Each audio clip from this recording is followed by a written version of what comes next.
Good morning, everybody. Ollamh here, and welcome back to West of Loathing. Now, we are on the trail of the mailman and the lost mail in particular, and came across this, oh, those stupid walks. Came across this very, very not happy looking, hotel, I think? A cellar door. Man, I bet it's all kinds of horror down there. Like some kind of medieval torture dungeon. Well, can we enter it? It's locked. But is it locked to keep you out or to keep something in? Whoa, it's a Plotco lock. Those things are unpickable. Probably just one of those bird feeders where you hang up a ball of suet and seed and stuff, except the birds ate it all. So, it's just the rope. Certainly not a noose with which to hang a person. Knock on the door. A voice calls out, "Come in, it's open." It's always open. Creepy. The door creaks open, and you step inside the house. The interior is an absolute nightmare. The walls are covered with rusty chains and hooks, as well as a variety of wicked-looking knives and shears. A man of indeterminate age and slightly hunched posture grins widely as you enter, his eyes gleaming. He stands near a large puddle of blood on the floor. Hello, my name is Chuck. Welcome to my blood and breakfast. Your what? Blood and breakfast. Oh, I'm sorry, I have a lisp. A lisp. Yes, it makes lud sound like lud. What? A bed and breakfast. I see. People also tell me I emphasize words oddly, but I don't get that at all. So, Chuck, what's with these, this is a large collection of steel chains and hooks, as well as knives, shears, and other bladed implements. Everything is covered with rust, or possibly dried blood. Or possibly both. Hey Chuck, what's up with this? Ah, you've noticed my collection. Yeah, it's, dramatic. It all belonged to my father and his father before him. They were butchers. And you? I do a little bit, but not professionally. I broke with the family tradition to run my little blood and breakfast. Right. Sorry, that's private. That's my blood room. Your what? My blood room. My bedroom. Oh, right. Gotcha. What about this? There's a lot of blood here. I can't help but notice you have a giant pool of blood on your floor. Blood? Oh, no. I can see why you might think that. As this is certainly blood like blood, but it is tomato soup. So it's red like blood, but because of his lisp, it's blood. Tomato soup. Yes, I spilled my lunch. Very clumsy of me. I was just getting started to clean up when you arrived. I see. Pantry, okay. There's nothing very unusual, but you do notice 2 jars of tea leaves labeled Sleep Time and Earl Grape. I didn't mean to try and go in there. Okay, so Chuck, what's going on? Excuse me. Yes, how can I help you? You said you want a bread and breakfast here? Yes, that's slud I said. Yes, that's what I slud. Yes, instead of ed, it's, this is gonna get tiresome. Could I have a look at the guest room? It's in the cellar, but I'm afraid it's unavailable at the moment. My last guest only just checked out. I still need to clean up the mess. Oh, what's on the menu? Homemade sausage and tomato soup. I also have a special tea blend that's a real knockout. What kind of sausages? Long pork sausages. My grandfather's own recipe. Did you just say long pork?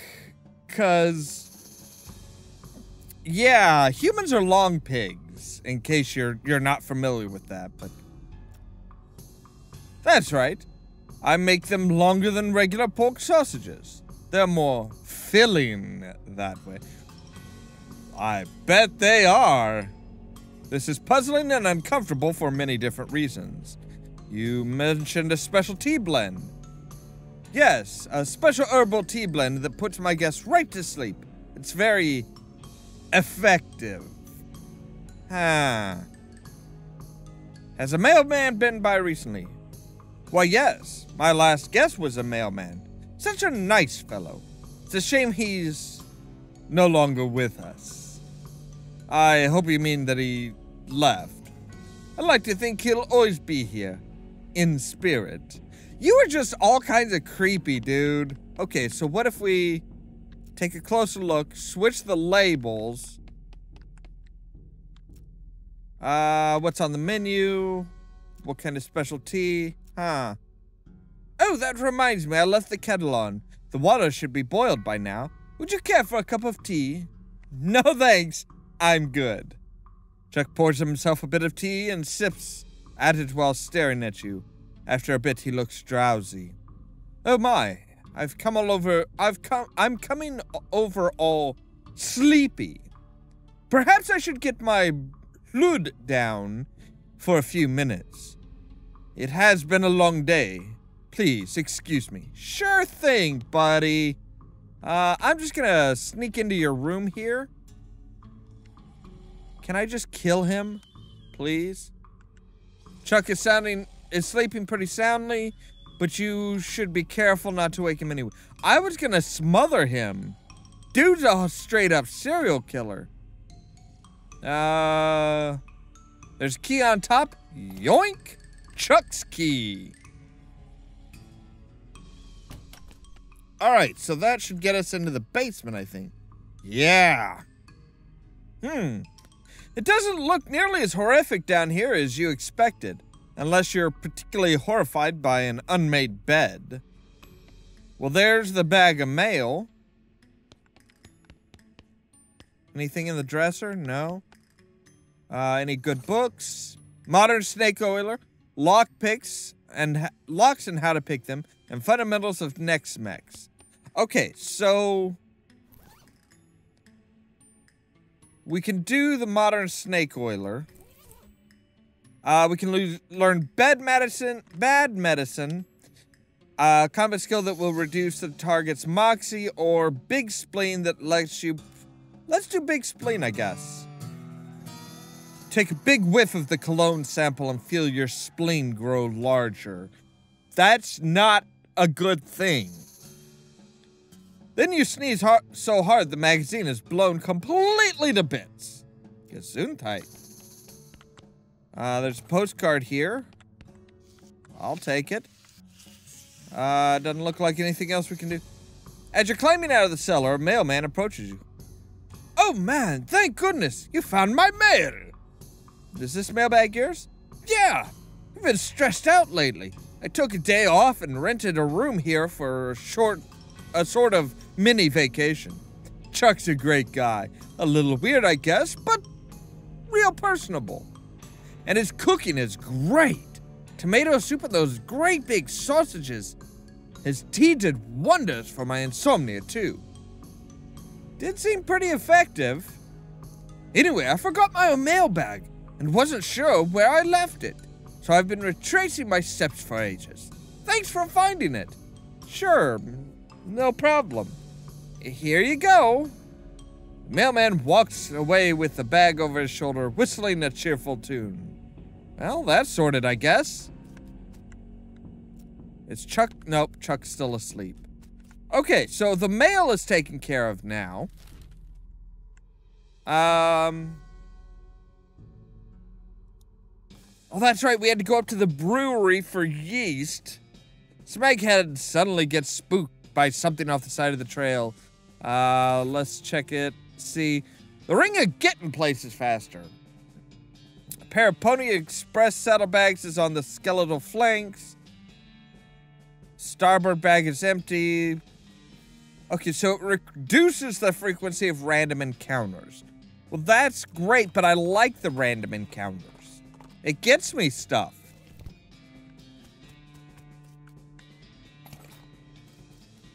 Blossom Gin, okay. What do we... Okay, we'll grab that. That's Fella's too scared to talk to you. He's just totally freaked out about the yeast. Beer vat, or at least it's a vat. It's not guaranteed to actually contain beer. Blah! It's almost pure ethanol. Blah! It says beer hose. Not really sure what purpose it might have served. It occurs to you that you could use the hose to spray the beast down with high alcohol fluid in the vat. To draw a tasteful analogy, ethanol is basically yeast pee. So the beast would probably be very displeased. Right.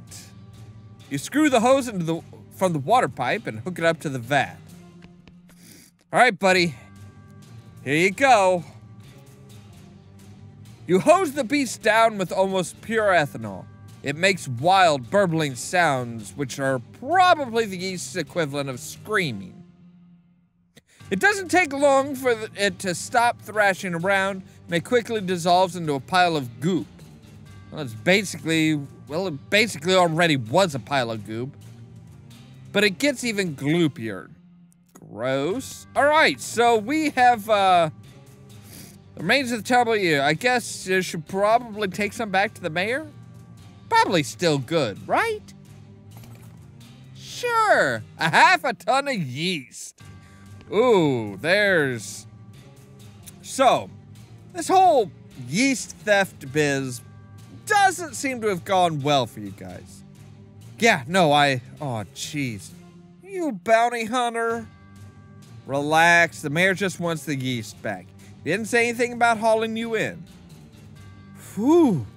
Okay, well, the yeast is in that revolting pile. So what happened here? Well, we got bored of bread is all. I know a bit about brewing, and we figured if we came back with a couple of kegs, nobody would mind if we so much that we stole the yeast. No offense, but seems like you aren't that much of a brewer. Hey. You created a yeast monster. How bad of a brewer do you have to be for that to happen? Well, ideally, you wouldn't end up with a ravenous yeast monster.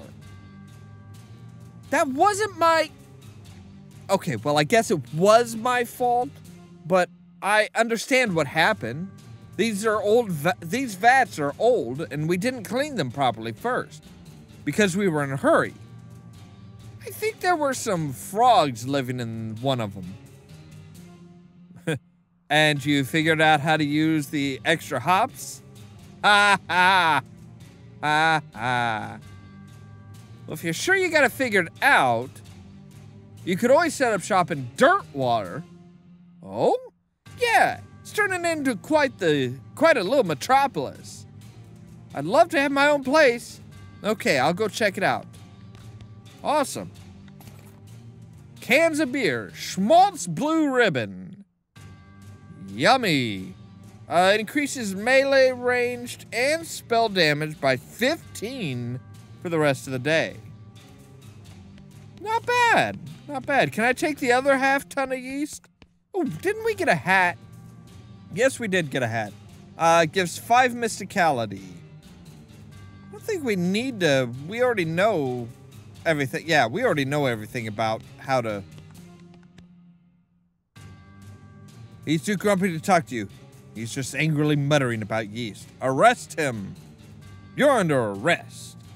What for? Stealing about 2 handfuls of yeast? Yeah. And the sentence is what? About 3 days in jail? Well, Brentwood doesn't actually have a jail. All right, I'll let you off with a warning this time. Don't do it again. All right, so we have the yeast. Let's see here. What else do we have?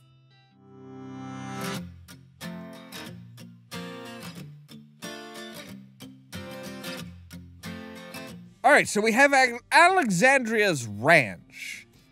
There's some cows here. You want it, buddy? You got it. Let's see here. 42. Wow, these cows are weak.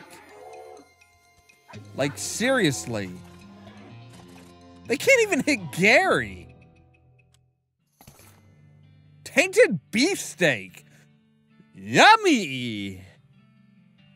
Increases muscle by 6 for the rest of the day. Wow. Smoldering leather. Hooray. Okay. Wow. This place has seen better days.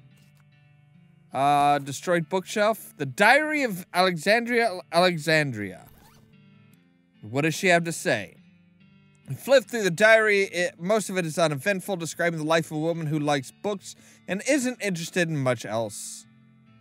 It ends with a passage about a soldier from a nearby fort warning her about some kind of danger he wouldn't specify. So she moved her most valuable books to the cellar and took the ordinary precautions. For example, boarding up the windows and not leaving the house at night. Turns out it wasn't much good against cannonballs. I managed to find part of the overdue book from the Brentwood Library. Awesome. Another modern snake oiler. So just have bad medicine left. Okay, so now we know everything, I think. Yeah, we pretty much know everything. Let's increase our lock picking. Our poisonology is already up all the way. Foraging could go up a little bit. I do want to put one into fan hammer, though. That's the multiple shots on one target. It's a solid steel vault door. A half-inch cannonball. The front half, to be specific. How do you know it's a front half?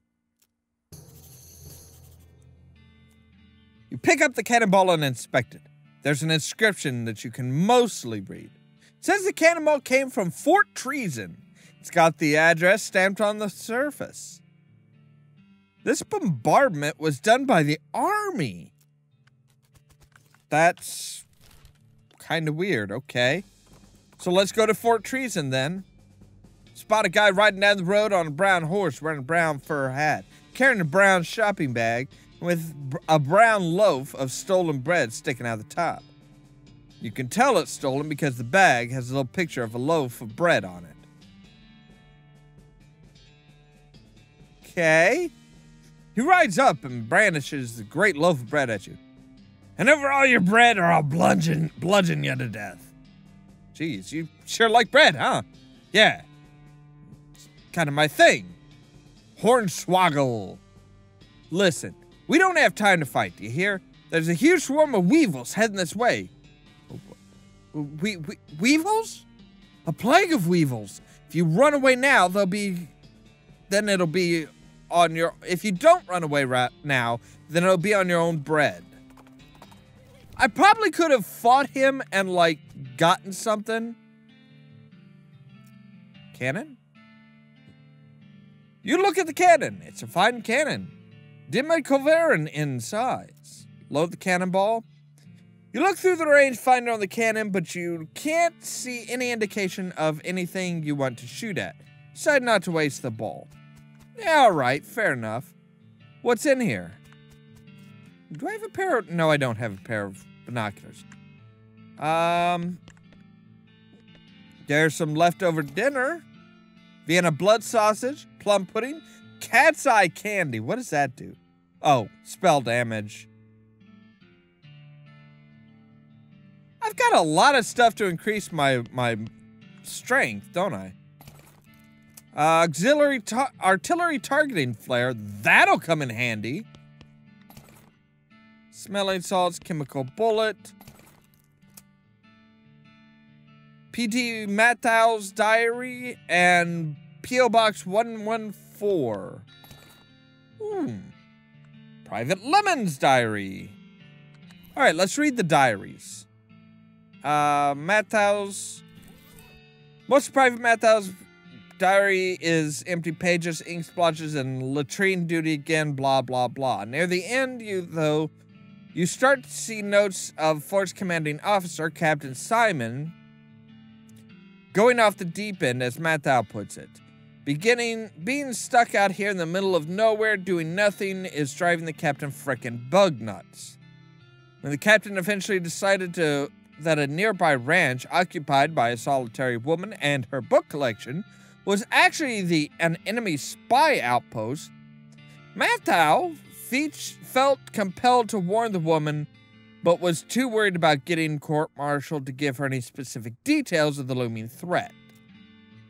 In an attempt to prevent the imminent cannon bombardment of the ranch, Mattau stole some ballistic charts and hid them in the post office box during the shore leave in Dirtwater.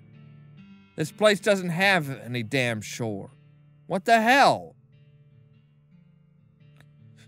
Unfortunately, the cannons had already been calibrated, and when Mattau returned to the camp, he discovered the shelling had already begun. In his last entry, he declares his intentions to start a mutiny, but the diary ends with no conclusion to his story. Alright. Lemon? Private Lemon's diary is pretty dry, not very interesting. Just a list of day-to-day duties, like duties of a straight-laced soldier in the hills without anything to fight. Towards the end, though, he starts to mention the commanding officer, Captain Simon, becoming increasingly agitated and convinced that a nearby ranch was being used as a spy outpost. Lemon doesn't sound convinced, but as one annoyingly vague entry puts it, orders are orders. The last few entries have to do with dissent in the ranks and the possibility of mutiny, the thought of which Lemon abhors. The rest of the pages are blank. Okay. So, wow, I bet that was the mess hall, wasn't it? Okay, so, if we go back to Dirtwater, we should be able to get the artillery notes. The artillery calculations.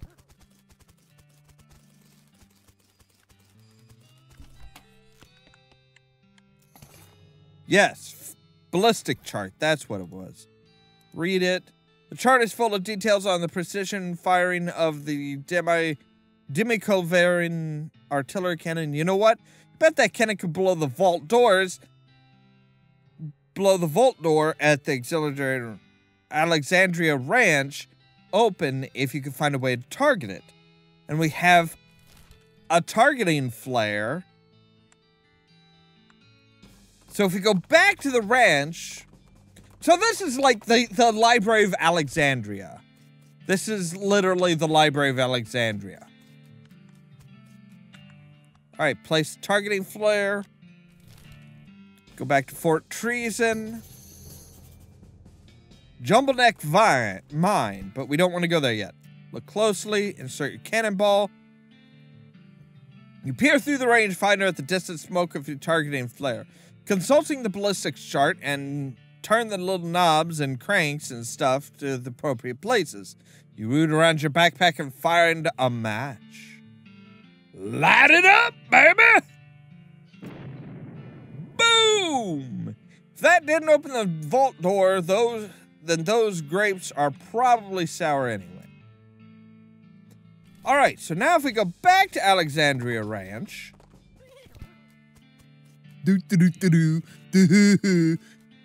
Yeah. Wait, the ladder survived? Percussive maintenance. Ooh. Modern snake oiler. How to cheat at poker. Right. And we need lockpicking a 3 to get into those books. Okay, so you've already learned all the techniques in this magazine. You do manage to pick up a few tips and tricks from the letters to the editor, though, so it's not a complete waste. 150 XP. Awesome. Then you hide the magazine in the log under a log in the woods. Maybe some child will find it and become a snake oiler in the future. That'd be great. Percussive maintenance. This book is filled with tips and tricks about the ancient art of fixing machines by hitting them really hard. You quickly memorize the entire book. We now have percussive maintenance. Time to get smacking. When you're done reading it, you notice the book's spine is cracked. You try to fix it by hitting it really hard, but you end up just smashing the book into powder. Oops. How to cheat at poker. Cheating is part of the game of poker, but getting caught doing it is still disadvantageous. This book purports to turn your cheating into sneaky cheating. You quickly memorize it so as to conceal the evidence of your dirty dealings. You eat the book. Seems a bit much. What do we have? We need 500 to get lockpicking expert. Our lockpicking up to 3.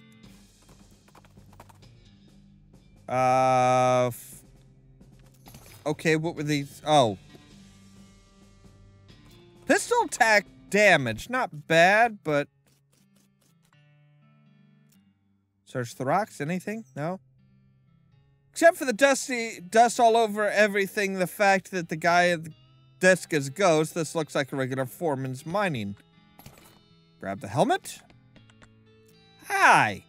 Excuse me? Kinda busy here. Got a mine to run. Take a hack, okay? Is the mine still running? Haven't seen anyone around. We're miners, kid. If you saw anyone up here, I'd have to fire them for not doing their jobs. You do know you're a ghost. Do you know that you're a pain in the ass? No, I'm serious. You see me laughing? All right, maybe if we go out, put on the miner's helmet, and go back in. How's business? Oh, just great. Hunky frickin' dory. See this face? This is my happy face. I'm double excited about answering questions from some random kid wandering into my office while I'm working. Look how ecstatic I am. It's quite a silver tooth you've got in that sarcastic grin. Made it myself with I've made a few little silver trinkets in my time. Now go away. You stoop to take a closer look at the safe. It's a pretty standard heavy-duty safe with the dial-type combination lock. Hey, something wrong with your ears? I told you to get away from there. Old calendar. Well out of date. What was that? Grease. Okay, old grease. Silver tooth skull. Oh, wait. Is that the... Can I give it to this guy and have him, like, disappear? Your calendar's out of date. What? Yeah, it's 6 months out of date. I like the picture, okay? Scram! I have something that belongs to you. There we go. Yeah, well, it's a human skull. Notice the silver tooth? Look familiar? I don't mean to upset you, but... I guess I forgot somehow. Must have been a traumatic experience. Oh, you think? You think maybe? Jeez. Give me that damn skull. It's mine after all. What happened? I don't want to talk about it. Frankly, kid, it's none of your business. Leave me alone so I can get on with going into the light or whatever. You know, you can't take it with you. Hornswoggling. Huh? Take what? Whatever's in that safe over there. Oh, yeah. Fine. The combination is 0451. Thanks.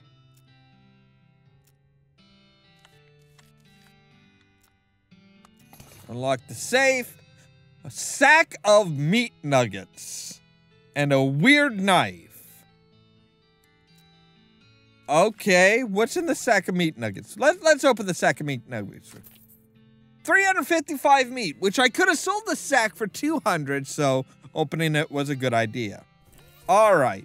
So, now we should be free and clear to go into the mine. But that's going to have to wait for another time because we're all out of time for today. As always, thank you guys very much for watching. And don't forget to press the subscribe button down below so that you can stay tuned for more from Ollamh Productions. If you want to see some crazy, Cheerio. then you should meet me and my friends. Even though we got no money, Twice at least. All right, so the water, the river is now unbefouled. Why do you have a brain sitting on the shelf? I'm a little concerned about that.